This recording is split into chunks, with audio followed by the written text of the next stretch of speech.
E aí, pessoal, mais uma aula de microcontroladores. Hoje eu vou falar do MCU Expresso SDK. Até o momento, a gente entendeu o que é o nosso microcontrolador. A gente entendeu conceitos básicos de configurar registradores de periféricos através do GPIO e dos ports, né? Então, a gente entendeu como controlar esses periféricos, como inicializar eles, enviar sinais para eles e pegar sinais deles, né? Então a gente fez o que a gente chamou de entrada e saída digital. Então a gente fez essa configuração básica, essa utilização básica do microcontrolador, e tudo por meio de registradores de periféricos, utilizando nossa IDE MCO Expresso. Bom, quando a gente baixou lá a nossa SDK, o pacote da SDK da nossa placa, a gente baixou diversas outras coisas que não foi simplesmente as bibliotecas básicas do microcontrolador, tá? Quando a gente utiliza esses microcontroladores que não são tão modernos, né? Até o pessoal mais old school aí, que utiliza microcontroladores, por exemplo, 8051, PIC, ou até mesmo o pessoal que utiliza microcontroladores AVR, que são os mesmos microcontroladores do Arduino, eles acabam programando tudo por meio de registradores de periféricos, né? Porque é assim que a gente programa microcontroladores. Bom, apesar de ser a prática correta, né, e a prática usual, à medida que os microcontroladores vêm se tornando mais complexos, né, microcontroladores de 32 bits, que eles acabam sendo mais complexos por oferecerem geralmente mais recursos que microcontroladores de 8 bits, né, não pelo fato simples de eles terem mais bits de palavra, né, mas os fabricantes quando começam a fabricar microcontroladores de 32 bits, eles acabam botando também mais recursos, deixando os periféricos com mais recursos, né? E esses microcontroladores, eles também têm núcleos geralmente com mais recursos.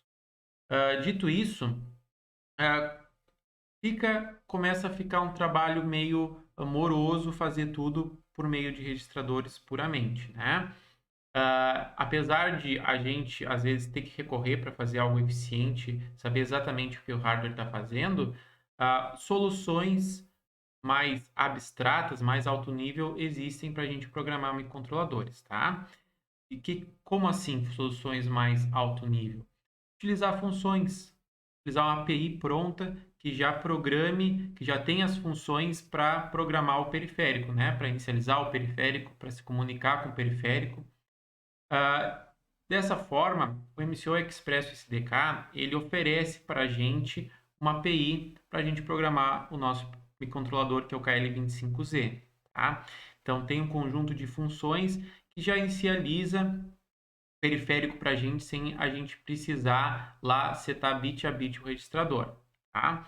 É interessante ainda a gente entender esses registradores. É interessante a gente conhecer ainda os registradores. Cada vez que a gente conhecer um periférico, entender os registradores do periférico, para entender exatamente o que ele faz. Mas tendo uma API facilita na hora de programação, né? Então a programação se torna mais fácil, se torna mais alto nível, mais abstrato e mais produtivo, tá? Não que a gente não consiga utilizar a API e modificar ela, a gente pode utilizar a SDK, essa daí da MCU Expresso, a gente consegue modificar as funções da API conforme a nossa necessidade, né? A gente também pode utilizar parte funções da API e parte programar direto registradores se for a nossa vontade, né? Então, essa aula eu vou apresentar para vocês esse SDK de forma básica, tá? Vou começar apresentando de forma mais em etapas, mais metódico, a instalação.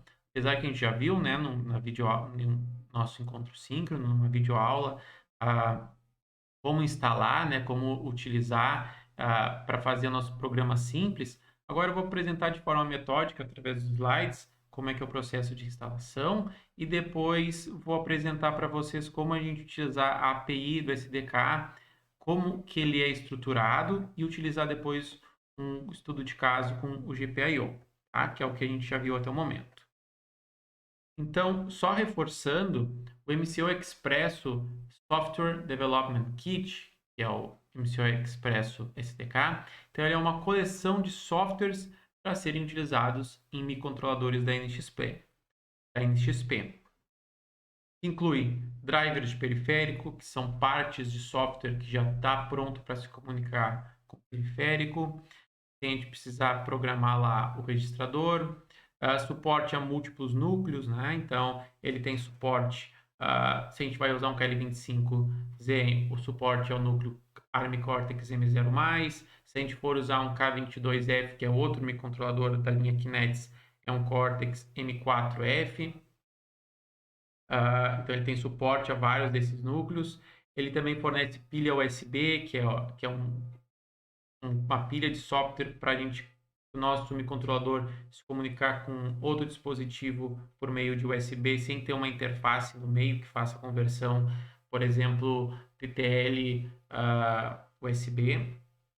E também suporte ao RTOS, que é o FreeRTOS, tá? Que a gente vai ver mais para o final da disciplina, uma forma básica, o FreeRTOS, como utilizar ele no nosso microcontrolador, e o MCU Express SDK fornece esse suporte para a gente. Além da coleção básica, então, de funções, o MCU Express SDK, então, ele é aprimorado com aplicações de demonstração. Então, a gente também pode rodar aplicações de demonstração, ele já tem lá para a gente poder testar algumas funcionalidades, alguns periféricos do nosso microcontrolador. Já tem projetos com exemplos de drivers e também tem toda a documentação da API que a gente pode acessar pela própria IDE através do SDK, certo? Para ajudar os usuários a aproveitar rapidamente o suporte fornecido pela SDK. Então, o sumário dessa aula, eu vou falar de forma metódica, né? O download de pacotes do SDK, a interface geral do SDK, da API do SDK, que a gente vai começar a utilizar de agora em diante, certo? Então, a gente não vai programar simplesmente utilizando registradores de periféricos a partir de agora, né? Alguns momentos eu vou vou apresentar algum recurso do microcontrolador, algum periférico por meio de registradores, mas a ideia é que a gente vá utilizando cada vez mais a API da SDK. E a gente vai utilizar como estudo de caso a GPIO, então a utilização do SDK para a programação do GPIO, porque foi o periférico que a gente já viu até o momento. Daí eu vou falar de uma ferramenta do MCU Express bem interessante, que é o OpenPins, tá? Que ele já utiliza funções da SDK para inicializar alguns periféricos, alguns pinos, por meio de interface gráfica. E daí eu vou finalizar a aula propondo algumas tarefas para vocês. Eu vou começar falando sobre o download de pacotes do SDK. Então, cada microcontrolador e placa, né, relacionado ao microcontrolador placa, possui um pacote de SDK feito sob medida, tá? E a gente pode baixar esses pacotes de SDK por meio desse link aqui, tá? Então, ali tu te inscreve, faz uma inscrição para ter um usuário e senha, e a partir disso tu consegue acessar essa plataforma que tu pode montar um pacote personalizado de SDK para o microcontrolador e placa que tu está fazendo, certo? No site a gente vai selecionar então a opção Select Development Board, tá? Então é a opção, essa opção aqui, e a partir disso vai abrir um menu todo para a gente configurar a nossa SDK, né? No caso da figura aqui, a gente selecionou o Freedom KL25Z, né? Fez toda uma seleção para selecionar o Freedom KL25Z, qual a versão do SDK. Aqui eu selecionei, por exemplo, 2.2.0, e aqui embaixo tem toda a categoria de componentes que tu quer incluir no teu SDK. Depois de incluir isso, tu pode fazer o download dessa tua SDK e portar dentro da tua IDE do MCU Expresso no campo específico, tá? Então, ele tem diversas opções, né? Então, pode selecionar para configurar a tua SDK. Então, a versão do SDK, Aqui, né, os nomes já dizem do que se trata, qual IDE que tu está utilizando e qual sistema operacional que tu está utilizando, certo? A escolha dos componentes de software extra que vão ser incluídos, então tu pode inserir desde bibliotecas para cálculos de DSP, processamento de sinais, sistemas de arquivos, pilha USB, o FreeRTOS e middlewares, que são bibliotecas para dispositivos IoT da NXP. Por fim, mais abaixo na página, quando vocês forem, tem a opção de fazer download do pacote gerado. Então, vocês vão fazer toda essa seleção e baixar o pacote que você selecionar. Após o download do SDK, então abram a IDE do MCU Expresso e arrastem o pacote que vai ser baixado em formato de arquivo compactado para dentro da aba inferior da IDE, que se chama Installed SDKs, tá? Então, vocês vão arrastar esse arquivo compactado e colocar dentro dessa aba. Após isso, o SDK vai estar salvo de forma definitiva na IDE. Vocês não precisam mais se preocupar com isso. Sempre quando vocês inicializarem um projeto e quiserem usar o SDK da placa, vocês podem utilizar da placa e dos microcontroladores relacionados à placa, tá? Cada placa foi feita para um nicho de microcontroladores. Então, tu baixa o SDK da placa, mas ela também vale para outros encapsulamentos e outros microcontroladores da mesma linha ali em configurações de projeto quando a gente for inicializar nosso projeto. Uma questão interessante, então, é que a gente pode consultar todos os documentos relacionados ao SDK, dando um botão direito do mouse sobre a opção do SDK, né? Sobre a indicação do SDK nessa aba de Install do SDK. Se a gente bota um botão direito, vai abrir algumas opções, uma janela de opções. Tem um que é SDK Documentation, tá? SDK Documentation tem desde notas sobre utilizar o SDK para multicore, como utilizar o USB Stack, a pilha USB, Applications Notes, que é sobre coisas específicas relacionadas a aplicações com SDK, né? Desde como utilizar um periférico, como programar de tal jeito de forma eficiente. Então, Application Notes são isso, tá? A parte mais importante para a gente agora na disciplina é essa daqui. Então, é o MCU Expresso SDK API Reference Manual, tá? Então, ele que tem aqui toda a API, a documentação da API que a gente vai utilizar para o nosso microcontrolador específico da nossa SDK. Agora, vamos entender a interface geral dessa API do SDK que a gente vai utilizar. Então, um projeto utilizando a biblioteca do SDK vão ser realizados da mesma forma como foram feitos até o momento, tá? Então, a gente vai inicializar nosso projeto normalmente, só que agora alguns detalhes devem ser analisados de forma um pouquinho melhor quando a gente for fazer, tá? Então, quando a gente vai lá inicializar nosso projeto, tem a opção abaixo se a gente quer usar a biblioteca para um periférico específico, tá? Então, cada vez que a gente inicializa um projeto com SDK, a biblioteca para o periférico específico não é automaticamente incluída no nosso projeto, tá? Tanto é porque é feita uma cópia para o nosso projeto, então para não inserir tamanho no projeto, ele acaba pedindo a opção se tu vai utilizar aquele periférico, então tu indica aqui nessa parte Components, Drivers, e ele tem marcado ou não a opção de inclusão do periférico, tá?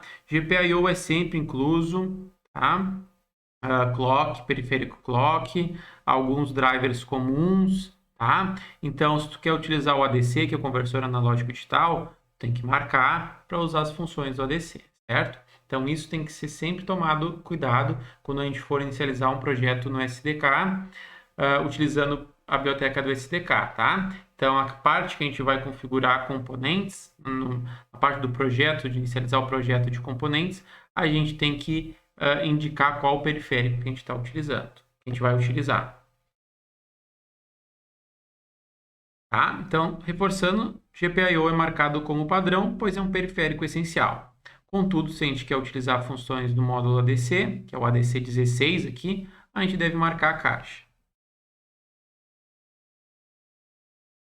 A gente também pode selecionar na subaba de componentes, em vez de ser drivers, a gente seleciona Operating Systems, sistemas operacionais, e a gente pode utilizar tanto um RTOS, que é no caso o FreeRTOS, que é esse RTOS específico, ou não, né? Se a gente não for utilizar o FreeRTOS, a gente seleciona como Bar Metal. A gente só vai usar funções, os registradores ou funções da API do SDK. Para utilizar funções do SDK feitas para um periférico específico, a gente deve incluir um cabeçalho relacionado à API daquele periférico. Tá? Então, todas as APIs de periféricos, de um periférico específico, começam com FSL. Tá? Então, tu tem que botar lá, include, aspas, duplas, FSL, underline e o nome do periférico. Tá? E esse periférico pode ser GPIO em letra minúscula, GPIO, UART, ADC, etc. Então, a gente vai saber, na hora que eu apresentar para vocês os periféricos específicos, eu vou apresentar também qual é o arquivo cabeçalho que vocês têm que incluir, tá? Não precisa decorar qual o nome de periférico para colocar aqui, porque na medida que a gente for entender os periféricos, aprender eles, eu já apresento para vocês qual é o arquivo de cabeçalho. Aqui só alguns exemplos, né? Então, fsl_gpio.h inclui os arquivos do SDK relacionados ao GPIO. O ART, ADC16, periférico de temporizador, TPM, e assim por diante. As funções do periférico então têm por objetivo camuflar ou deixar invisível para o programador o uso de registradores, tá? As funções têm geralmente o formato nome do periférico em caixa alta, tá? Em letra maiúscula, underline, nome da função e parâmetros, tá? Então é uma espécie de orientação a objeto é ter a noção de orientação a objetos numa linguagem que não é orientada a objetos, tá? Então a gente vai enxergar basicamente o periférico como um objeto e suas funções como seus métodos, como parecido com uma linguagem orientada a objetos como Java, por exemplo. Então, nome do periférico vai ser em letra maiúscula, então se a gente usar funções do GPIO, vai ser tudo GPIO em letra maiúscula, tá? ADC16, UART, assim seja. Nome da função, então, é específico do periférico. Geralmente, as funções começam com letras maiúsculas, né? Por padrão da SDK. E cada vez que tem uma palavra dentro do nome da função, a função é separada por palavras, tu separa o início de cada palavra, vai ser em letra maiúscula, tá? Então, essa é uma função, por exemplo, do GPIO, que seta pinos de saída de um pino, tá? Então, tu coloca 7 pins output, ele seta, essa é uma função do GPIO, então, GPIO 7 pins output, ele seta os pinos de do GPIO específico. E parâmetros, então, por exemplo, que pinos vão ser esses? Esses pinos vão ser passados por meio de parâmetros, né? Então, parâmetros recebem são os dados, as informações passadas para poder configurar os registradores internamente. Então, geralmente, esses parâmetros, eles recebem, pelo menos um dos parâmetros é o nome do registrador base do periférico. Por exemplo, se eu estou utilizando um registrador GPIO, GPIO é nome genérico, tá? Então, GPIO é nome genérico e nome da função é o nome da função específica que serve para todos os periféricos GPIO, mas depois eu tenho que indicar qual GPIO. Então, geralmente, dos parâmetros vai ser qual é o GPIO. Por exemplo, qual periférico específico está se referenciando. GPIO A, GPIO B, GPIO C. Isso daqui é o registrador base, né? A gente chama aqui no SDK de registrador base, que é aquela parte do registrador que não está indicando é aquele registrador que ele não indica nenhum registrador específico do periférico. Ele serve para tu direcionar outros registradores do periférico, tá? Então, a gente chama ele de registrador base e tem o A, o GPIO-A, GPIO-B, GPIO-C. Se a gente for usar um ART, tem o ART1, o ART2, o ART0, tá? Então, geralmente, um dos parâmetros vai ser um registrador base. Aqui estão, por exemplo, algumas funções que podem ser utilizadas no SDK. Então, aqui a primeira indica é uma função genérica de GPIO, tá? Não indica qual GPIO é, tudo em maiúsculo. O nome da função, set pins output. O registrador base, que indica qual registrador específico, qual GPIO específico eu quero acessar, que é o GPIO-B. E outro parâmetro que indica qual pino específico que eu quero setar, que aqui esse parâmetro indica isso, um deslocado de 4 é o pino 4, por exemplo. O ART, o write byte, então é outro tipo de função que pode ter, né? O nome o periférico ART, a função write byte, o registrador base, o ART1 e outros parâmetros. ADC16, outro periférico geral relacionado à conversão analógica digital. Enable Hardware Trigger, que é o nome da função. Registrador base é o ADC0 especificamente. E outro parâmetro, por exemplo, falso, né, que indica falso ou verdadeiro, né, um parâmetro booleano, por exemplo. Também, as funções geralmente recebem parâmetros em formato de structs, que são aquelas variáveis registros, né, que tem vários campos tu acessa elas. Então, tu usa o mesmo nome e daí tu vai alterando os campos daquela struct e depois só passa uma referência para o struct como parâmetro para a função. Por exemplo, esse underline GPIO pin config t é um tipo estruturado na SDK que serve para inicializar as configurações de um pino de GPIO. Então, eu posso, por exemplo, declarar uma variável desse tipo, vamos chamar myConfig, a minha configuração. Daí eu vou fazer alguma coisa no meio do meu código, né? Posso inicializar isso aqui antes do main, né? Declarar ele antes do main. E lá dentro do main eu inicializo ele, né? Então ele tem, por exemplo, campos específicos que definem a direção do pino, se ele vai ser entrada e saída, esse struct específico, né? Então estou acessando o myconfig. Daí ele tem o campo pin direction, que eu posso passar um parâmetro para ele. Outro campo dele é output logic, qual é a lógica de saída que eu quero para esse pino, se vai ser 1 ou 0 lógico. E aí notem esse valor que eu passei aqui, que na verdade é uma constante do SDK. Então o SDK também fornece constantes para a gente não precisar ficar decorando números, né, valores. Então, essa é uma constante do SDK que indica a direção do pino, tá? Que especificamente indica que esse pino vai ser saído. E as constantes do SDK, elas começam com a letra K, K minúsculo. Então, K minúsculo, alguma coisa vai ser uma constante do SDK. Esse, por exemplo, é uma constante do SDK relacionado aos periféricos GPIO. E daí, geralmente, também, depois do K, tem o nome do periférico que está relacionado a essa constante, underline, e um nome específico, daí coloca o nome específico dessa constante, que é, por exemplo, setar algo como um pino como saída digital tipo.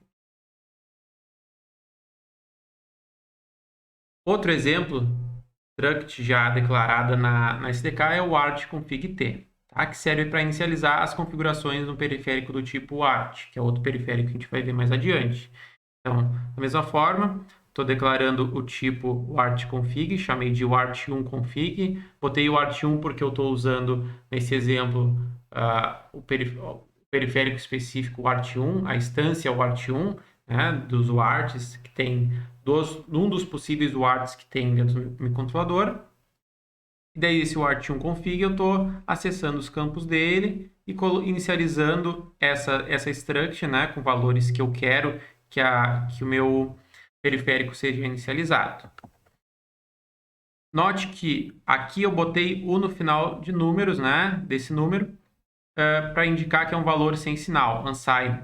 Então, para o compilador, em nenhum momento tratar isso como um sinal, como um valor com sinal e fazer uma operação nisso daqui, considerando algo ser que esse valor seja com sinal numa operação. Então, após a gente inicializar uma struct, a gente passa ela para a função que realiza a configuração do periférico.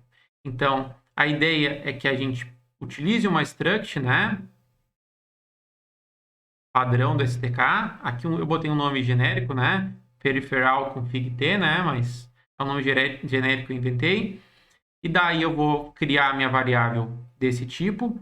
Vou inicializar os campos dessa variável struct com valores que eu quero para inicializar o periférico da maneira que eu quero. E depois eu vou chamar uma função de inicialização que vai passar, que vai receber como parâmetro, dentre outros parâmetros que ele pode receber, né? E dentre também o registrador base do periférico, eu vou passar essa struct aqui, a referência para esse meu struct. E a referência para não passar nenhuma cópia, né? Para não ocupar espaço extra de memória. Então, eu passo a referência e daí lá dentro do peripheral init, ele vai acessar por referência os campos dessa minha struct e vai inicializar o periférico com base no que eu coloquei nos valores dessa struct aqui, tá? Isso torna bem portável, bem encapsulado as funções da SDK.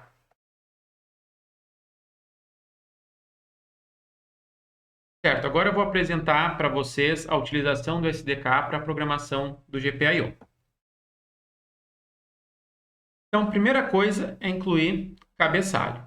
Para o GPIO, a gente inclui esse cabeçalho para começar, para poder utilizar as funções do GPIO.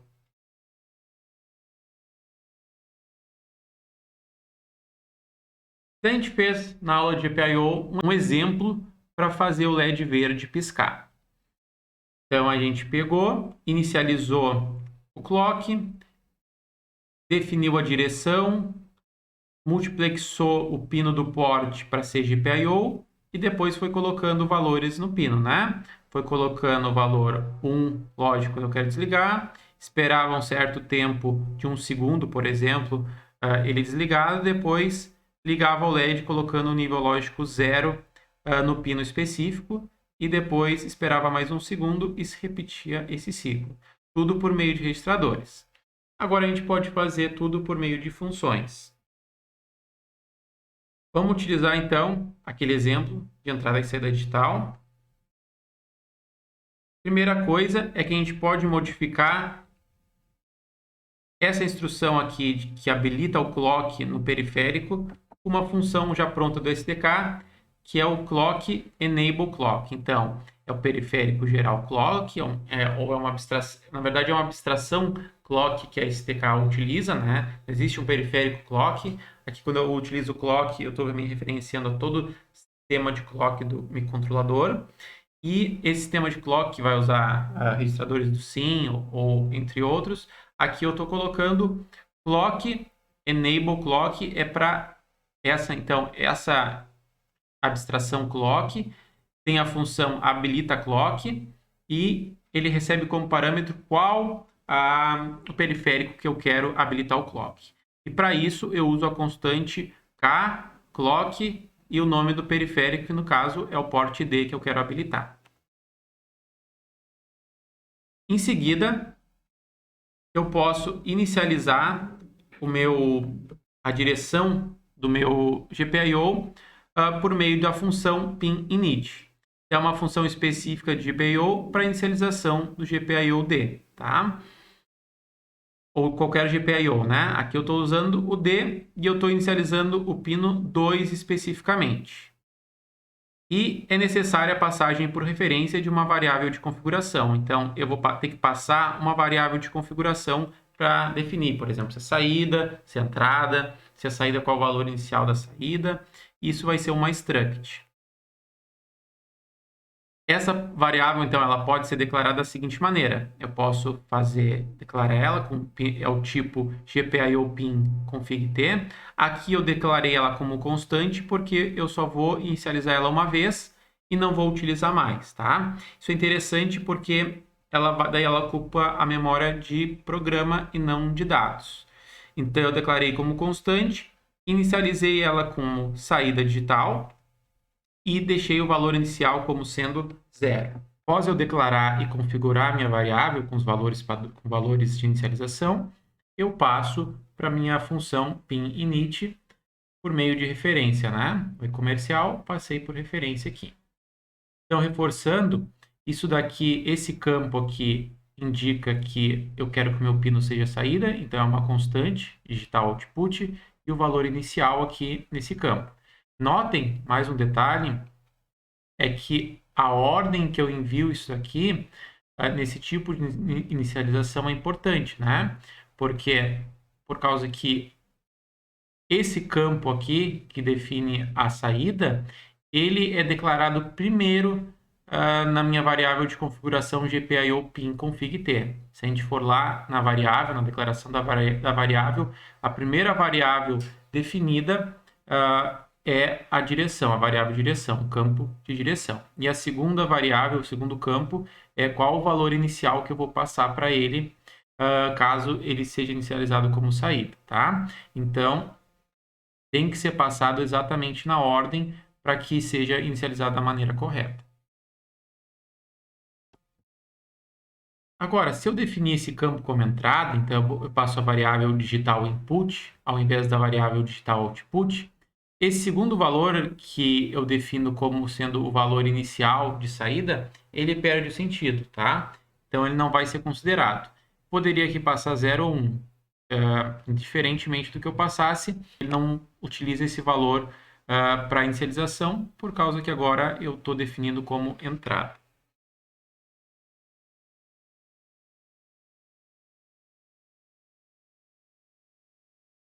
Então, voltando aqui para o nosso código que faz LED piscar. Então, aqui, voltando à função de inicialização. Então, agora já entendeu como é que ela funciona. Vamos para a próxima parte. Essas duas instruções aqui, então, elas podem ser substituídas por uma, né? Então, são duas instruções que é para definir os pinos específicos de MUX, né? De multiplexação, para direcionar o pino do porte B como sendo GPIO. Eu posso usar uma função específica do SDK relacionada ao periférico porte. Então, a função é setPinMux. Aqui o porte específico é o porte D. Pino 2. E aqui eu estou passando a constante kport mux as GPIO, que define a multiplexação do PTD2 como GPIO. Certo. Olha como já reduziu o tamanho aqui de cima na inicialização. Além de ficar claro agora o que cada função faz, né? Utilizando simplesmente os registradores e setando os bits, não fica tão claro o que eu estou fazendo ali no código, né? A gente tem que entender bem os registradores e tem que comentar o código para detalhar o que a gente está fazendo. Utilizando por meio de funções, já fica claro pelo nome das funções o que se trata essa inicialização, né? Então aqui agora fica claro que eu estou primeiro habilitando o clock da porta D, estou inicializando o pino de GPIO D, pino 2, com a configuração inicial, né? Que no caso aqui eu defini, vou definir como saída, já que é para ligar o LED, e depois estou setando o pino de multiplexação do porte como sendo GPIO, tá? Então, agora aqui dentro do Superloop, a gente também pode utilizar funções específicas para a escrita digital. Para isso, a gente pode utilizar as funções GPIO, setPinOutput, para setar o pino que eu quero, né? Então, aqui no caso, setPinOutput seta o pino de GPIO B19, tá? Então, eu uso a máscara de bit, aqui eu tenho que usar uma máscara de bit, por causa que esse parâmetro aqui ele recebe uma máscara no pino específico que eu quero setar, tá? Então, o pino específico que eu quero setar, eu boto o bit igual a 1 e o resto eu deixo 0. Então, essa função faz com que eu sete o pino 19 como nível lógico 1, tá? Da mesma forma, eu tenho a função clearPinsOutput, que limpa ou coloca em nível lógico 0 o pino que eu quero deixar como 0, que agora é o pino 19, né? E ele utiliza também como parâmetro uma máscara que coloca o bit que eu quero relacionado ao pino que eu quero limpar, eu quero colocar 0, eu tenho que botar nessa máscara o valor lógico 1, tá? E os outros o valor lógico 0.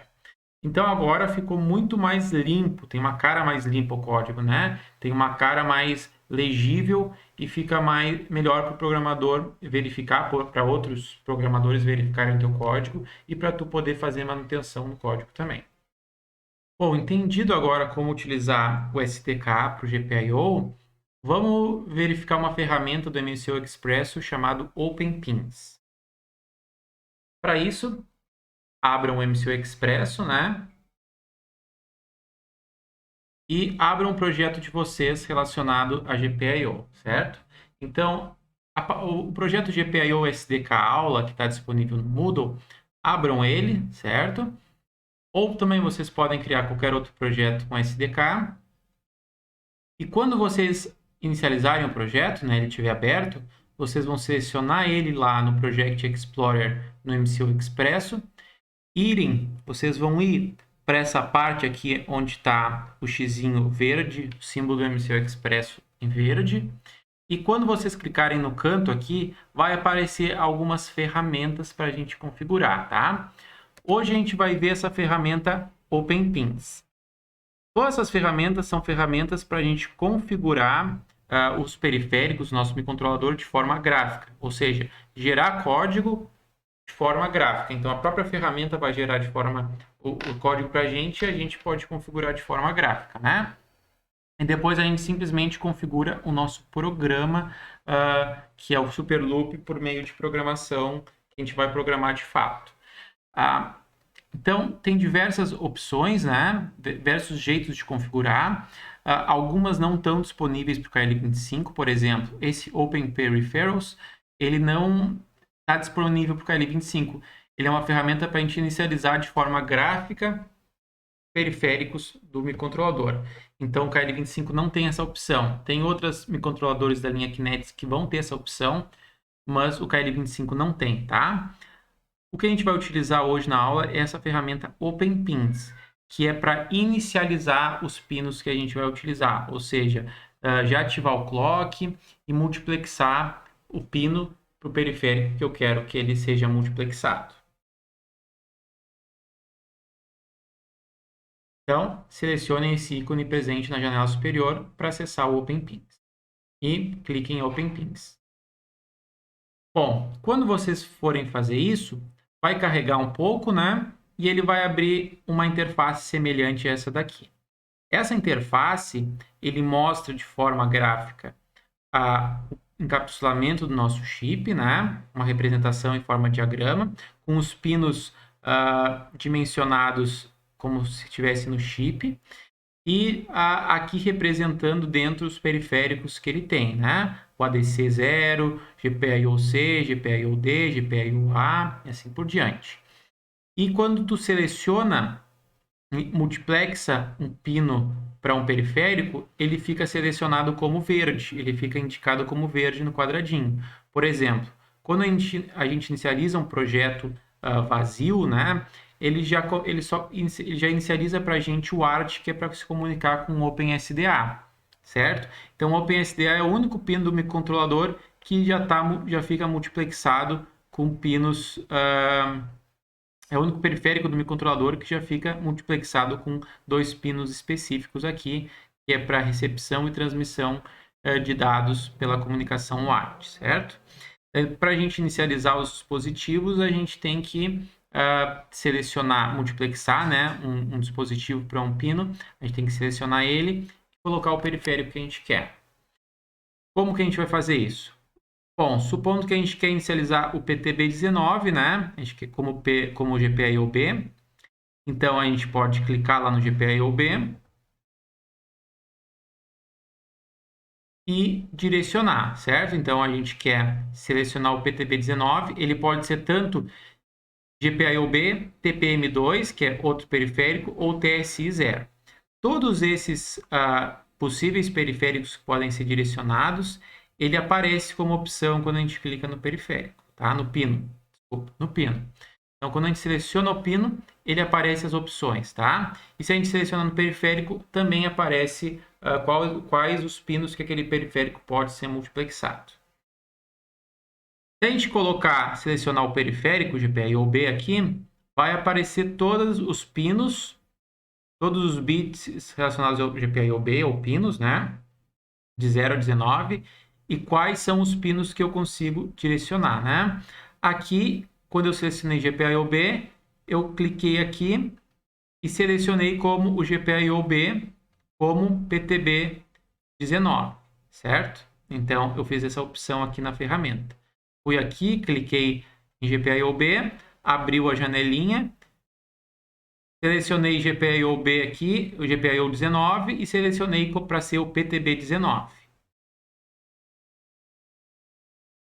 Então, aqui, o objetivo é configurar o PTB19 como GPIO.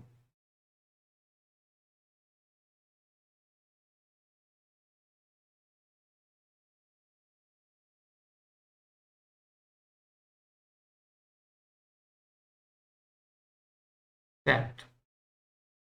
Na janela abaixo, vai surgir uma entrada relativa ao GPIO B19, que não tinha, tá? Anteriormente, só tinha o ART0, para ter 2 pinos relacionados a TX e RX, né? E RX.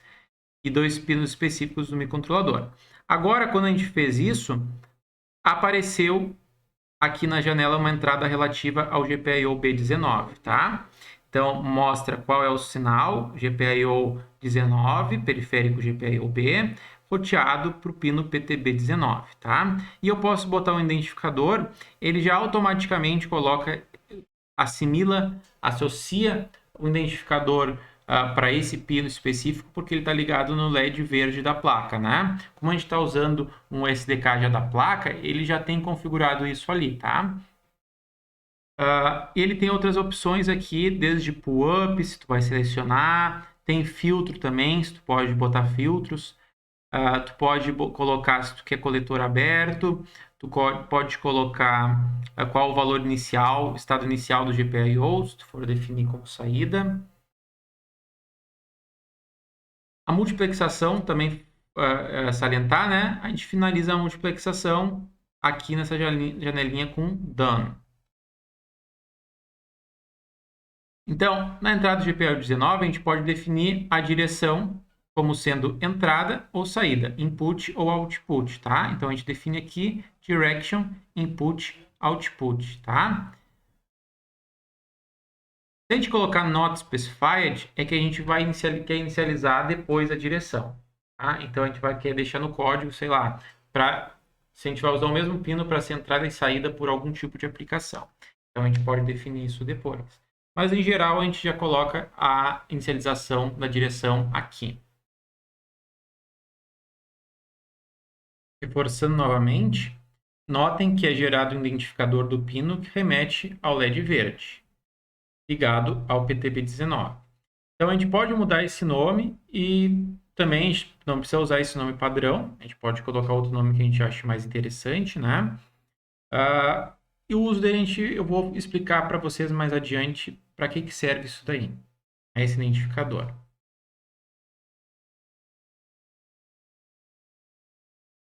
A gente também pode definir, né, o valor lógico inicial, caso seja a saída do GPIO, um GPIO de saída. Então, se a gente definiu como saída, a gente pode definir o nível lógico aqui, seja 0, 1, ou não inicializar nada, tá?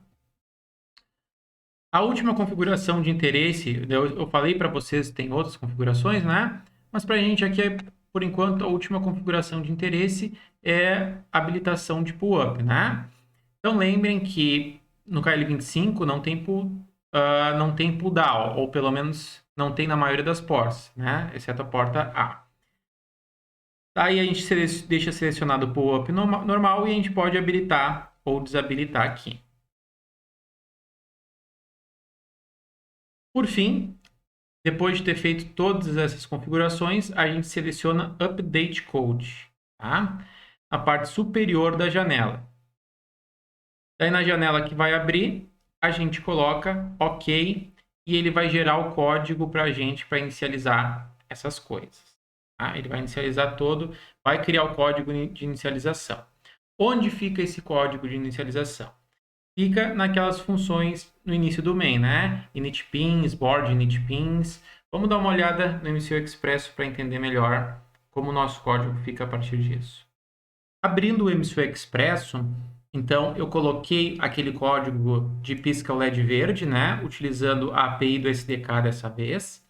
Então aqui é a parte de inicialização e aqui a parte do super loop, certo? Daí ele tem essas funções iniciais que eu já apresentei para vocês, que é aquelas funções de inicialização que a própria ferramenta gera para a gente.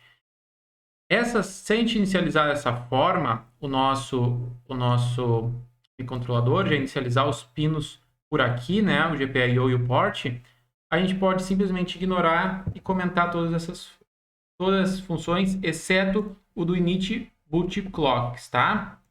Que o boot clocks, ele é uma função e ele tem código que inicializa internamente os clocks do microcontrolador, tá? Esses clocks são configuráveis, tanto que o programador pode entrar ali dentro e configurar manualmente, mas não é recomendado. É recomendado fazer isso graficamente por uma ferramenta do MCU Expresso chamado init clock, certo? É semelhante ao init pins, só que é para configurar os clocks do sistema. A gente não viu isso ainda, né? A gente vai ver numa próxima aula como configurar os clocks do sistema, entender também como é que é o sistema de clock do microcontrolador, mas a princípio até o momento a gente só deixa esse cara aqui declarado, que a gente sabe que dentro dessa função se inicializa os clocks do microcontrolador. Se eu deixar assim e compilar, ok, vai dar certo e vai inicializar o nosso microcontrolador e vai piscar o LED aqui.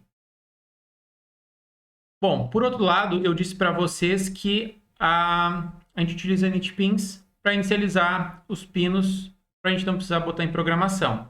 Então, a ideia é que a gente não precise usar esses três aqui para inicializar GPIO e port. Se a gente for utilizar outros periféricos, a gente precisa inicializar periféricos. Por exemplo, conversor analógico digital, temporizador.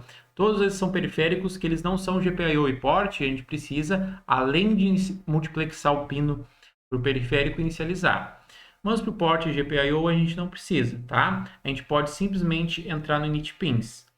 Para isso, a gente tem que descomentar a função board initputpins e deixar ali, porque aqui que fica o código gerado da configuração do initpins, certo?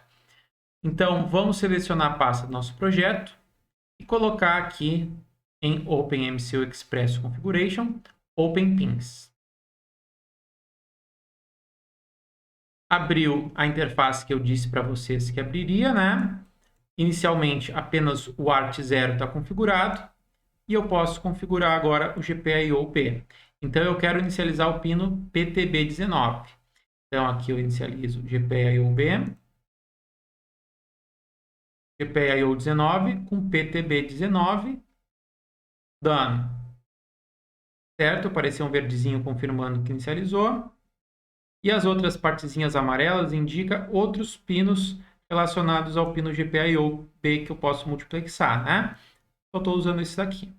Bom, surgiu a entrada aqui. Essa entrada está com PTB19. Aqui ele botou o identificador LED green, né? Porque é o LED verde, né? Ele já sabe automaticamente porque a gente está usando um SDK para a placa. Direção, saída. Nível lógico, posso botar o que eu quiser. Vamos supor que eu quero manter desligado inicialmente, eu boto 1, né? Porque o LED é todo comum. Bom, agora eu posso também habilitar pool, né? No caso não entrada, eu não habilito pool e eu posso atualizar o código. Update code, aparece a janelinha, ok. Ele vai gerar o código, gerou e está aqui dentro dessa função. Se a gente der um Ctrl e clicar na função, a gente consegue ver o que está dentro. Aqui dentro dessa função tem outra função. E essa função é que tem declarado. Board initpin, se eu clicar de novo, Ctrl e clica, ele mostra tudo por meio de registradores, ele configurando os pinos do microcontrolador, né?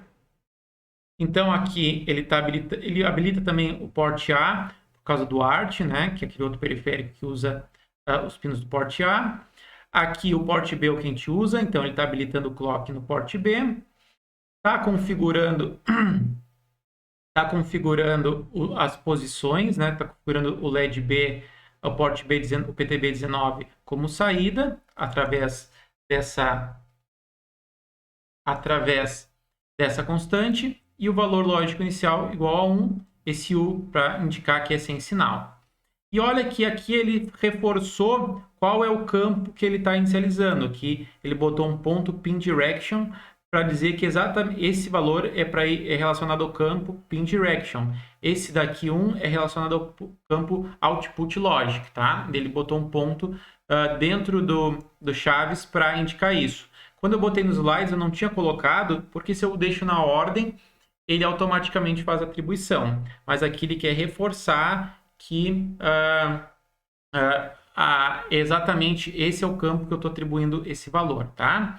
Aqui, pin init, ele está usando a função de inicializar o pino do GPIO, aquela que a gente tinha feito manualmente, seta multiplexação, tá? E tem outras funções, e aqui é outra instrução, mas é relacionada ao ART. Quando a gente aprender o ART, a gente vai entender como inicializar o clock do ART também, tá? Aqui a gente deixa assim. E nota que tem uns detalhes também importantes para a gente verificar, é que ele cria algumas máscaras padrões. Em vez de a gente criar uma máscara, né? A própria ferramenta, o próprio SDK, ele tem algumas máscaras definidas como macros. Então, ele já tem uma macro, por exemplo, chamada sim sopt5 art0 rcx mask, por exemplo, para ser uma máscara que essa máscara específica aqui, né? Tudo isso é para a gente facilitar e já saber o que é a máscara específica, né? No caso nosso, o LED green, por que eu botei um símbolo LED green lá, um rótulo chamado LED green? Por causa que eu posso referenciar esse GPIO como LED green agora, no caso. Por exemplo, em vez de referenciar ele como GPIO B, eu posso referenciar ele como board init pins LED Green GPIO, tá? Pô, mas que nome comprido, né? Verdade, mas cuida só. Aqui, normalmente, eu deixo 7 pins output, por exemplo, GPIO B, tá? Então, usualmente, é isso daqui normal, é fácil de entender. Eu estou setando os pinos do GPIO B, pino 19.